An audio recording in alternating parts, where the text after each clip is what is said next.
দর্শক স্বাগত জানাচ্ছি সিএমএম বাংলা টিভির সংবাদে। এখন দেখবেন জামাল উদ্দিন কালাচানের প্রতিবেদনে বিস্তারিত।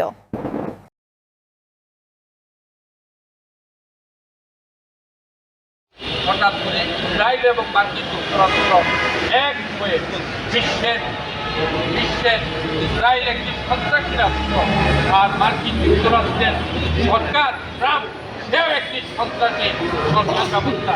তারা মিলে ইরানকে আক্রমণ কি করলো? আক্রমণ করে ইরানের আয়াতুল্লাহ খামেনি, তিনি ইরানের সর্বোচ্চ নেতা, তিনি মিটিং করছিলেন।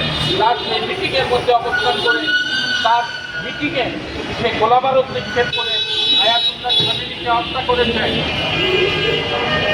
আয়াতুল্লাহ খামেনিকে হত্যা করেছে, সেনাবাহিনী প্রধানকে হত্যা করেছে এবং তাদের ইসলামী গার্ডের বিপ্লবী প্রধান তাকে হত্যা করেছে, অনেককে তারা হত্যা করেছে। বন্ধুগণ, আমরা ইরান কোন ধর্মের মানুষ আমরা সেই বিতর্কে আনতে চাই না। আমরা বলতে চাই ইরান পৃথিবীর একটি রাষ্ট্র।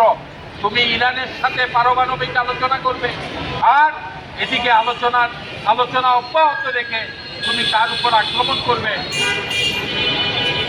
ডোনাল্ড ট্রাম্প, তোমার কি মৃত্যু হবে না? তুমি কি মনে করেছ তোমার সমরশক্তি পেন্টাগনের শক্তিতে বলিয়ান হয়ে তুমি এভাবে যাচ্ছে তাই করবে? তুমি কিছুদিন আগে ভেনিজুয়েলার প্রেসিডেন্ট নিকোলাস মাদুরোকে তার স্ত্রী সহ ভেনিজুয়েলাটাকে তুমি অপহরণ করে নিয়ে যাও। তারও আগে তুমি আরো রাষ্ট্রপ্রধানকে তুমি এভাবে কিন্তু আমাদের অনুরোধ থাকবে প্রেস ক্লাবের সামনে থেকে আপনি বাংলাদেশের প্রধানমন্ত্রী, 18 কোটি মানুষের প্রধানমন্ত্রী, দক্ষিণ পূর্ব এশিয়ার একটি জাগ্রত প্রতিবাদী দেশের প্রধানমন্ত্রী।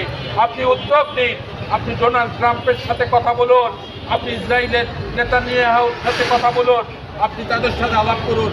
অপরদিকে আমরা আরেকটি ঘটনা বিশ্বে দেখতে পাচ্ছি, পাকিস্তান এবং আফগানিস্তানের মধ্যে যুদ্ধ চলছে। কেন যুদ্ধ চলবে? দুইটি মুসলিম প্রধান দেশ আপনাদের দোরাল সীমান্ত নিয়ে গোলযোগ দীর্ঘদিনের আলোচনার মাধ্যমে সমাধান করুন। আলোচনার পথ যখন রাইফেল বন্ধ করে দিবে, কামান বন্ধ করে দেবে, মেশিন গান বন্ধ করে দেবে, বোমারু বোম্যান বন্ধ করে দেবে, তখন মানুষের সমস্ত দৃষ্টিভঙ্গি মানুষ হিসাবে সব কিছু বন্ধ হয়ে যাবে। রহমতের দিনগুলোতে, রমজানের এই দশকের রহমতের দিনগুলোতে আপনারা রক্তের হোলি খেলা খেলছেন, এগুলো বন্ধ করে আমরা জনাব তারেক রহমানকে উদ্যোগ নেব। দরিদ্র দেশ হতে পারে, মানুষের সংখ্যা 18 কোটি, আপনি ঘাবড়াবেন না, আপনি উদ্যোগ নেন। আপনি পাকিস্তানের প্রধানমন্ত্রী শাহবাজ শরীফের সাথে আলাপ করেন, আপনি আফগানিস্তানের যারা রাষ্ট্রের আছে তালেবান সরকার তাদের সাথে আলাপ করেন, আপনি ডোনাল্ড ট্রাম্পের সাথে কথা বলেন, আপনি নেতানিয়াহুর সাথে কথা বলে এই যুদ্ধ বন্ধ করবার উদ্যোগ নেন।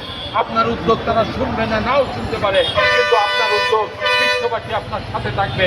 সম্মানিত উপস্থিতি, বাংলাদেশ সরকারকে অনুরোধ করব, বিশ্বের যে কোনো জায়গায় যেখানে বাংলাদেশিরা নিরাপত্তাহীনতার মধ্যে আছে, যারা নিহত হয়েছেন তাদের যে যথাযথ ক্ষতিপূরণ আপনাকে দিতে হবে, তাদের নিরাপদ বাসস্থানের ব্যবস্থা করতে হবে, এই আহ্বান জানাই।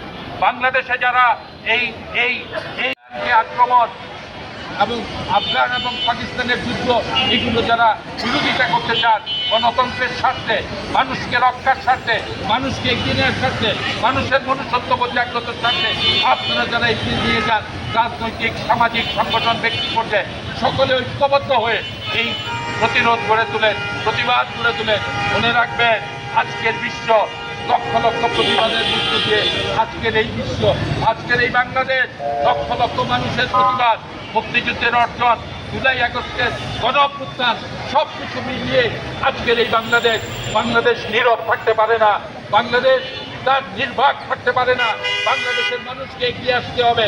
যে যেখানে আছেন, যে যেভাবে আছেন, রাজনৈতিক দল, সামাজিক সংগঠন, ধর্মীয় সংগঠন, এক জায়গায় এসে বিশ্বের এই আগ্রাসনের বিরুদ্ধে আপনারা প্রতিরোধ গড়ে তোলার আমি আহ্বান জানাচ্ছি।